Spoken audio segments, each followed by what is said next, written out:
Amados irmãos e irmãs, graça e paz nesse tempo extraordinário que temos vivido, em que as pessoas, em função desse coronavírus, estão em casa e nós recomendamos permaneçam em casa até segunda ordem, a fim de que você tome os cuidados devidos e proteja a sua vida e a vida do próximo.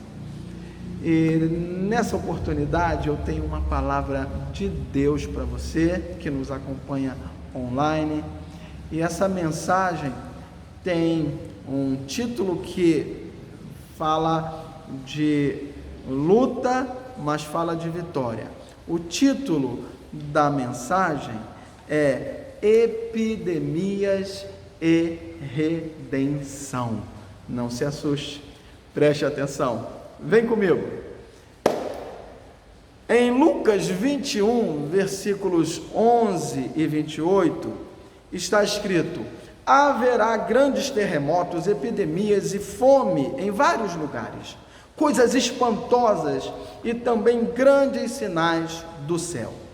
Ora, ao começarem essas coisas a suceder, exultai e erguei a vossa cabeça, porque a vossa redenção se aproxima.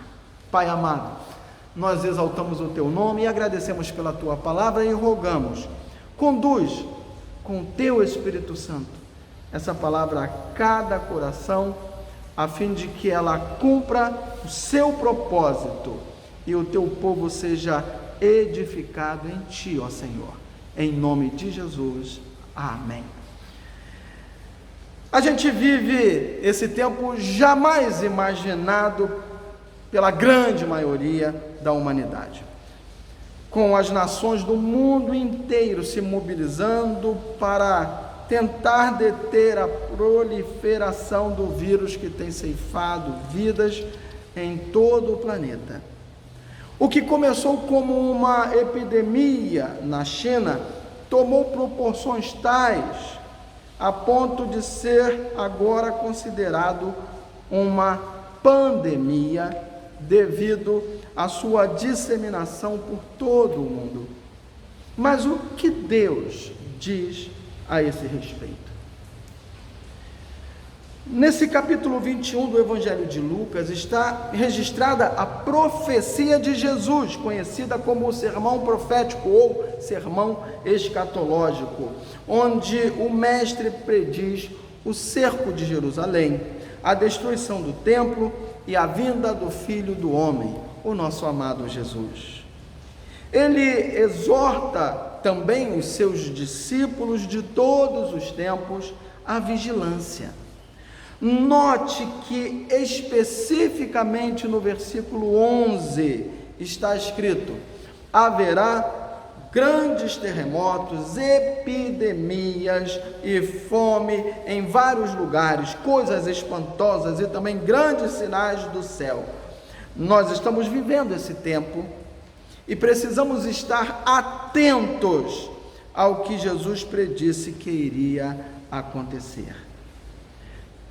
Ele, o mestre, falou a respeito da destruição do templo, do cerco de Jerusalém e do princípio das dores.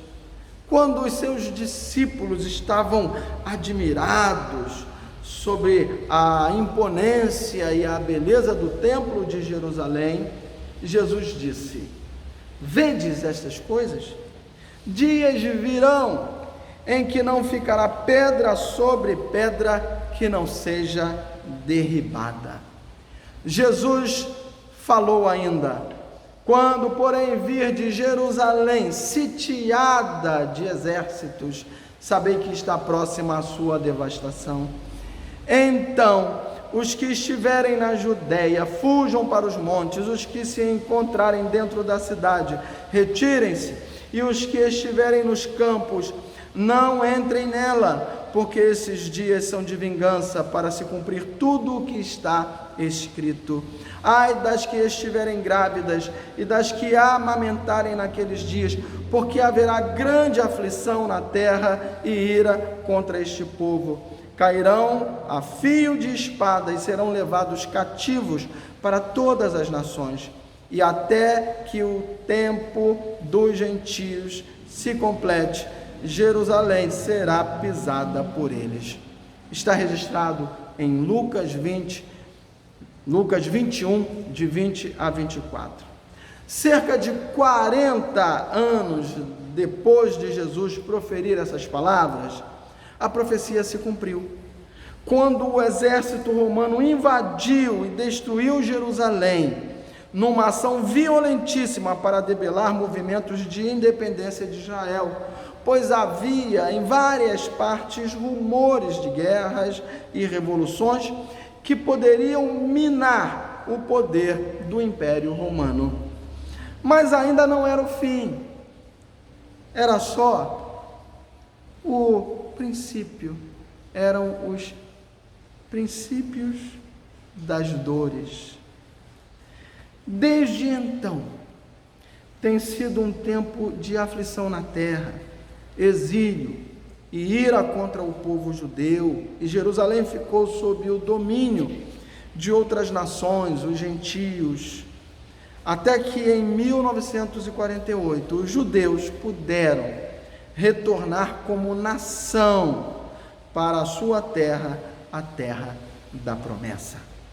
É interessante notar que Jesus utiliza a profecia sobre o cerco de Jerusalém, que de fato veio a se cumprir no ano 70 depois de Cristo, como figura dos outros eventos que viriam a acontecer. E uma parte desses eventos já aconteceu. Vide as duas grandes guerras mundiais. O ódio que fez Hitler orquestrar o extermínio de cerca de 6 milhões de judeus. Vide o ódio e a perseguição aos servos e servas de Jesus ao longo da história, desde os tempos do Império Romano até os dias de hoje, com os radicais islâmicos em diversos países. Mas em sua palavra profética, Jesus falou sobre a vinda do Filho do Homem.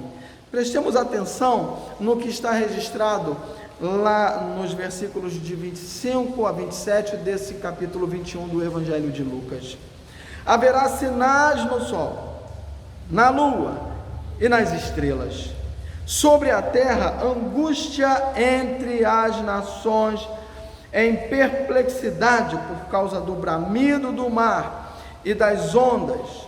Haverá homens que desmaiarão de terror e pela expectativa das coisas que sobrevirão ao mundo, pois os poderes dos céus serão abalados. Então se verá o Filho do Homem vindo numa nuvem, com poder e grande glória. O povo de Deus é desafiado, mesmo em meio a um contexto mundial de pavor e expectativas desesperadoras, a perseverar na esperança da volta do nosso Senhor Jesus Cristo, o qual estabelecerá novos céus e nova terra, nos quais habita a justiça. Pois é na vossa perseverança que ganhareis a vossa alma. É o que está registrado da fala de Jesus lá em Lucas 21, 19. Mas a pandemia chegou. E o que devemos fazer? Conforme Jesus havia predito, o mundo veio a ser assolado por várias epidemias, como, por exemplo, a tuberculose, a peste bubônica, a varíola, a gripe espanhola, que ceifou vidas e mais vidas, a AIDS e tantas outras. Estima-se que nos últimos 1.500 anos, as epidemias causaram a morte de mais de 3 bilhões de pessoas. E agora o mundo é assolado pela pandemia do coronavírus. O que fazer? Primeiro, adote com seriedade e rigor os procedimentos orientados pelos órgãos governamentais da área da saúde. Não deixe de fazer isto.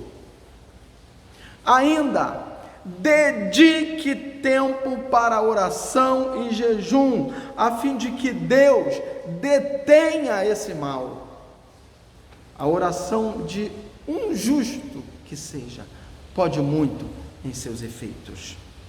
Ainda, interceda pelos enfermos e haja no sentido de fortalecê-los na fé, para ajudá-los a passarem por esse momento crítico até a cura.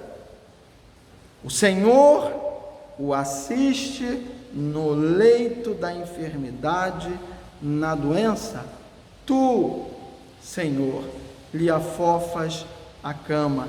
Está registrado lá no Salmo 41, versículo 3. Meus irmãos, minhas irmãs, esse mal vai passar. Amém? Vai passar. Mas ainda, não entre em pânico. Faça da prudência a sua companheira e creia na palavra de Jesus, que disse: contudo, não se perderá um só fio de cabelo da vossa cabeça. Lucas 21, 18. Isso significa que Deus é o dono da nossa vida e nada acontecerá sem que Ele permita. Estamos sob o domínio e o controle do Senhor. Amém?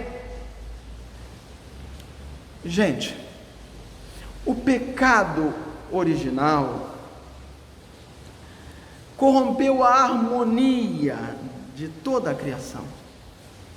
O ser humano se afastou de Deus e encontrou a morte. A própria natureza ficou sujeita à degradação pelo seu mau uso. E nós estamos no meio dessa loucura toda. Como seria bom se cada pessoa em cada país tivesse condições e passasse a adotar hábitos alimentares e de higiene saudáveis, para que situações como a que o mundo passa nos dias de hoje sejam evitadas. Mas infelizmente as coisas não são tão simples assim. Mas não desanime, pois no âmago de toda a criação e de todos aqueles que creem em Jesus, há um clamor, um gemido, uma expectação de algo que procede do céu. Lá em Romanos 8, versículos 22 e 23, está escrito: porque sabemos que toda a criação, a um só tempo, geme e suporta angústias até agora. E não somente ela, mas também nós, os que temos as primícias do Espírito, igualmente gememos em nosso íntimo, aguardando a adoção de filhos, a redenção do nosso corpo. Mesmo diante de epidemias ou pandemias que podem, além de mortes, causar fome em vários lugares, mesmo diante de coisas espantosas, mesmo que homens desmaiem de terror pela expectativa das coisas que sobrevirão ao mundo, não entregue os pontos, meu irmão, não entregue os pontos, minha irmã, pois existe uma espiral profética sobre a terra, onde os eventos escatológicos, os eventos dos tempos do fim, vão sendo acelerados, até que se cumpra o propósito da redenção de todo aquele que aguarda a vinda do nosso Rei e Messias,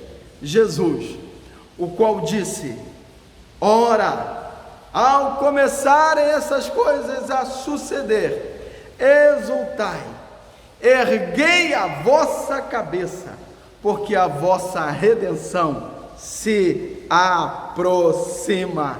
Maranata, ora vem, Senhor Jesus. Eu quero orar nesse momento, orar por você que, diante desse quadro que assola o mundo, tem se entristecido, tem ficado apreensivo, apreensiva. Vamos clamar ao Senhor. É dele que vem o nosso livramento. É dele que em tempos de epidemia vem a redenção. Pai amado, eu oro nesse momento em favor de meus irmãos e irmãs que têm recebido essa palavra, Senhor. Que a tua boa mão esteja posta sobre a cabeça de cada um deles e delas, sobre as famílias, Pai, que te cultuam nesta hora. Senhor, e enche o teu povo de paz, de prudência, Senhor, de confiança no teu cuidado. Ó Senhor amado, nessa hora nós lembramos de irmãos e irmãs que têm passado por cirurgia, lembramos de irmãos e irmãs que estão convalescendo, lembramos, Senhor, de nossa irmã Lourdinha, lembramos, Senhor, da Cecília Polite, lembramos, Senhor amado, de tuas servas Altamira, da tua serva Rose, Senhor. Oh Pai, abençoe o Rosilene, Pai. Oh Senhor amado, nós colocamos, Pai, essas tuas filhas em tuas mãos através da oração. São vários outros nomes, Senhor, que tu conheces, e nós rogamos pela bênção sobre todas essas vidas, Pai. Pai, abençoa o nosso país, Pai. Abençoa as autoridades da área de saúde, Pai. Abençoa, Pai querido, o nosso presidente, Pai. Abençoa os governantes dos diversos países, ó Deus, dando-lhes sabedoria, Senhor, para conduzir o povo, Senhor, em meio a essa situação que traz apreensão a tanta gente. Senhor, pelo poder que há no nome de Jesus, detenha, Senhor, a proliferação desses vírus, Pai. Faz cessar essa tormenta. Nós rogamos em nome de Jesus. Amém. Aleluia. Meu querido, minha querida, eu creio mesmo que depois que essa tempestade passar, nós estaremos de volta à casa do Senhor, valorizando muito mais do que antes. Então, fique ligado, fique ligada, fique em oração. Eu estou convocando a igreja a um propósito de oração, sempre quartas e sextas em jejum. Oremos todos os dias, mas às quartas-feiras e às sextas-feiras, separe-se em jejum da meia-noite ao meio-dia e interceda pelas pessoas que têm sido assoladas, estão internadas. Há pessoas em estado grave lá na Itália, em outros países. A coisa aqui no Brasil também é preocupante. Então vamos estar nesse clamor. O povo de Deus precisa orar. Quero também falar a você que sente a falta de estar no culto aqui no templo, e nós sentimos a falta da congregação, de todo o povo aqui, né, se abraçando, louvando a Deus junto, né, e ainda não é chegado esse momento de voltarmos a nos reunir aqui. E aí você fica naquela situação: como eu faço então para entregar a minha oferta como expressão da minha gratidão a Deus, do meu zelo pela obra de Deus?